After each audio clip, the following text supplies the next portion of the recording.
Welcome back नाज़रीन। चंद साहब, ये अब आप बहुत सारी चीज़ों पर कहेंगे हम हुकूमत में नहीं है, बट सर स्पीकर नहीं, बात सवाल सुन लें सर, सवाल सुन लें।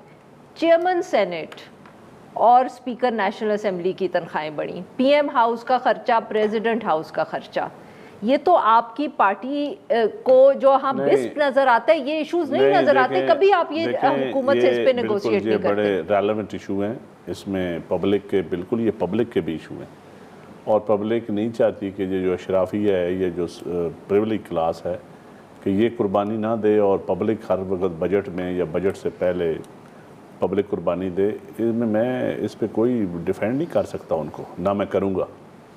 किनको? अशराफिया को अच्छा। जो तनख्वाह स्पीकर बढ़ाए या चेयरमैन सेनेट बढ़ाए, या मेरी पार्टी का हो या किसी और पार्टी का हो, मैं इसको कभी भी डिफेंड नहीं करूँगा, और ना करना चाहिए।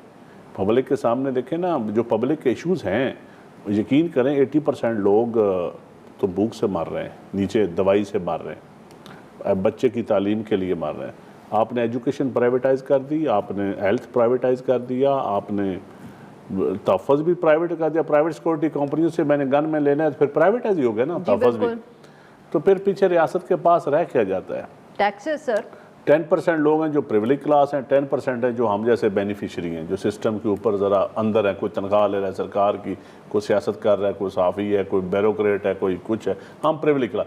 20% को इस नीचे लोग हैं जिनके लिए कोई मंसूबा किसने ठीक करना है? ये ठीक तो हमने करना है, सियासतदानों ने करना है, सियासतदानों नहीं करना, लेकिन हम नहीं कर पा रहे, ठीक नहीं हो रहा।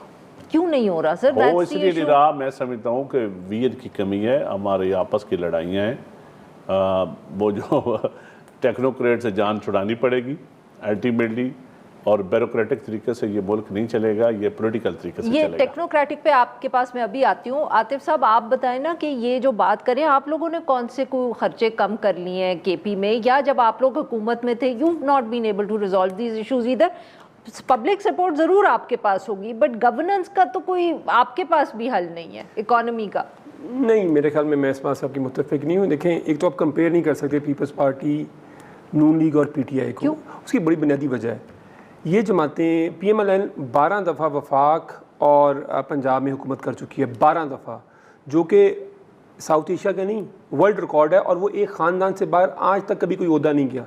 7 दफ़ा पंजाब में और 5 दफ़ा वफाक के अंदर हुकूमत है। पहले तो आप कंपेयर ना करें, पीटीआई को वफाक के अंदर सिर्फ 1 दफ़ा मौका मिला और पंजाब में 1 दफ़ा, और वो 40 माह के लिए। पहले तो लेट्स पुट केपी में तीसरी दफ़े मैं आपको देखिए अभी पहले let's put thing in perspective. देखें, उसके बाद अगर आप मईशत पे बात करना चाहती हैं, अगर आप कंपेयर करना चाहती हैं पाकिस्तान तहरीक, मैं आपको अभी आप सिर्फ मुझे गिव मी 2 मिनट्स, मैं आपको एक बात बताऊं कि ये जो हुकूमत है इस टाइम, जो मार्ज़ वजूद में 2022 में जो पोस्टर बॉय लेके आया गया शहबाज शरीफ की सूरत में,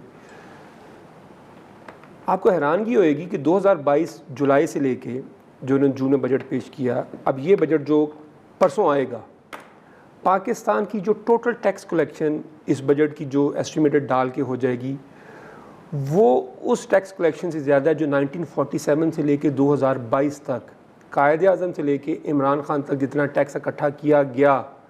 Are you talking in absolute number? Yes, in absolute term, obviously in absolute term। देखिए ना, लेकिन आप इन्फ्लेशन का फैक्टर तो इग्नोर कर दें। 75 साल 4 साल बराबर नहीं हो सकते, उसमें जंगें लड़ी गई, उसमें तरबेला, मंगला डैम, उसमें बड़े बड़े क्राइसिस, पूरा पाकिस्तान। नहीं, तो व्हाट नंबर्स आप बताएं ना, क्योंकि 55 ट्रिलियन वर्सेस 60 ट्रिलियन। आपने 75 सालों में 55 ट्रिलियन रुपया टैक्स इकट्ठा किया था, 55,000 अरब।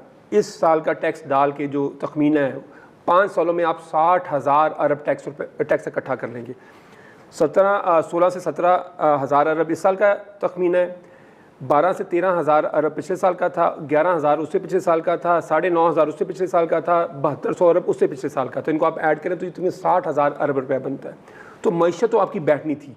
सो उससे बड़ा मसला ये था, जिसमें मैंने पहले कहा, ये we are in a poly crisis situation.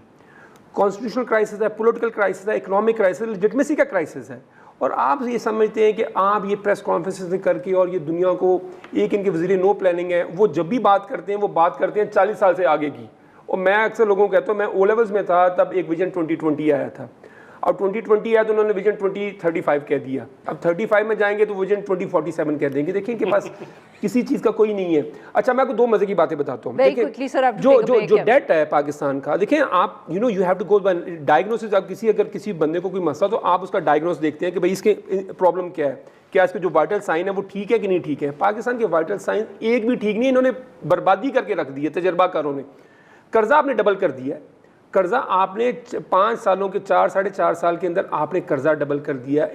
Export जहां 31.3 अरब डॉलर पे टीडीए छोड़ गई, $7 बिलियन। एक सेकंड सुनने बात को, इन्होंने 31.3 बिलियन डॉलर 24 बिलियन से हमने इनहेरेंट किया।